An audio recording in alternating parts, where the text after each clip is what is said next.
dépôt.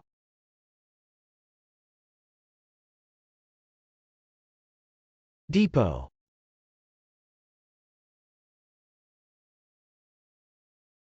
Depot. Depot is a noun. As a noun, depot can mean 1. A storage facility, in particular, a warehouse. 2. A bus station or railway station. 3. A place where recruits are assembled before being sent to active units. 4. A place for the storage, servicing or upgrade of military hardware. 5. The portion of a regiment that remains at home when the rest go on foreign service. 6. The tableau, the area where cards can be arranged in solitaire or patience games. We've done events for council depot workers and tradies.